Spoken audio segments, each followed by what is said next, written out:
Indian domestic circuit talent का भंडार है, जहां प्लेयर्स कॉन्स्टेंटली नेशनल सेलेक्टर्स का ध्यान खींचने की कोशिश करते रहते हैं। इस साल Vijay Hazare trophy India premier domestic one day tournament में करुण नायर ने कमाल की बैटिंग दिखाई। विदर्भा को लीड करते हुए नायर जबरदस्त फॉर्म में थे। उन्होंने सिर्फ 7 इनिंग्स में अस्टॉनिशिंग 752 रन बना डाले। उनके रन स्कोरिंग स्प्री में रिकॉर्ड ब्रेकिंग 4 कंसेक्यूटिव सेंचुरीज शामिल थे। ऐसा कमाल टूर्नामेंट की हिस्ट्री में पहले कभी नहीं हुआ था। नायर का डोमिनेंस देखने लायक था। वो एफर्टलेसली गैप्स में शॉट्स खेलते थे और बाउंड्री रोप्स के पार आसानी से छक्के लगाते थे। उनकी इनिंग्स सिर्फ रन्स बनाने के बारे में नहीं थी, बल्कि उनकी इंपेकेबल टेक्निक और अनवेवरिंग टेम्परामेंट का सबूत थी। नायर के फिनोमिनल फॉर्म ने इंडियन टीम में उनकी पोटेंशियल रिटर्न के डिस्कशंस स्टार्ट कर दिए। क्रिकेट एक्सपर्ट्स और फैंस में उनका नाम छाया हुआ था और कई लोग मानते थे कि उनकी एक्सेप्शनल परफॉर्मेंस इंडियन स्क्वाड में अपकमिंग चैंपियंस ट्रॉफी के लिए जगह डिजर्व करती है।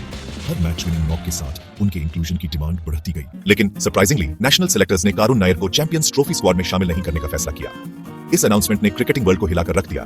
फैंस और एक्सपर्ट्स हैरान रह गए। कई लोगों ने सेलेक्टर्स के डिसीजन पर सवाल उठाए कि इतने जबरदस्त फॉर्म में चल रहे प्लेयर को क्यों इग्नोर किया गया। लेकिन सेलेक्टर्स के अपने रीजंस थे। उन्होंने नायर की एज 33 और इंटरनेशनल क्रिकेट से उनकी प्रोलॉन्ग्ड एब्सेंस को अपने डिसीजन के मेजर फैक्टर्स बताया। उनका कहना था कि हालांकि नायर का डोमेस्टिक फॉर्म इंप्रेसिव था, लेकिन ये हाईएस्ट लेवल पर सक्सेस गारंटी नहीं करता। सेलेक्टर्स ने यह भी पॉइंट आउट किया कि नायर ने लास्ट टाइम इंडिया के लिए 2017 में खेला था। उनका मानना था कि इस प्रोलॉन्ग्ड एब्सेंस ने उनके इंटरनेशनल एक्सपीरियंस में एक सिग्निफिकेंट गैप क्रिएट कर दिया है, जो चैंपियंस ट्रॉफी जैसे हाई प्रेशर टूर्नामेंट में डिसएडवांटेज हो सकता है। सेलेक्टर्स ने फ्यूचर के लिए अपने विजन पर जोर दिया और यंगर प्लेयर्स को प्रायोरिटाइज किया, जिन्हें वो इंडियन टीम के लिए लॉन्ग टर्म प्रोस्पेक्ट्स मानते। रोहित शर्मा की कैप्टनसी में इंडियन टीम चैंपियंस ट्रॉफी के लिए तैयार है। ये एक ऐसा टूर्नामेंट है जिसे उन्होंने 2013 के बाद से नहीं जीता है। हाइब्रिड मॉडल में खेले जाने वाले इस टूर्नामेंट को पाकिस्तान और बांग्लादेश को होस्ट करेंगे, जो 19 फरवरी से स्टार्ट होगा।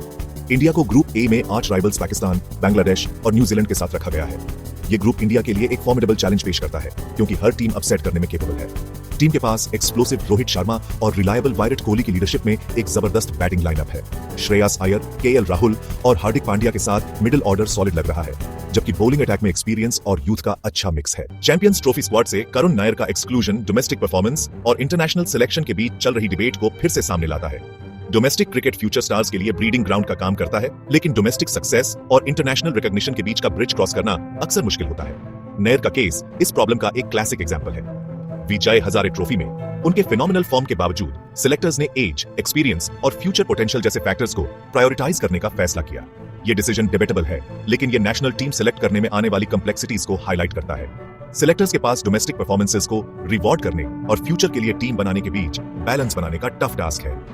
नायर का एक्सक्लूजन उनके सपोर्टर्स के लिए निराशाजनक जरूर है, लेकिन ये एक रिमाइंडर है कि इंडियन टीम का रास्ता हमेशा स्ट्रेट फॉरवर्ड नहीं होता।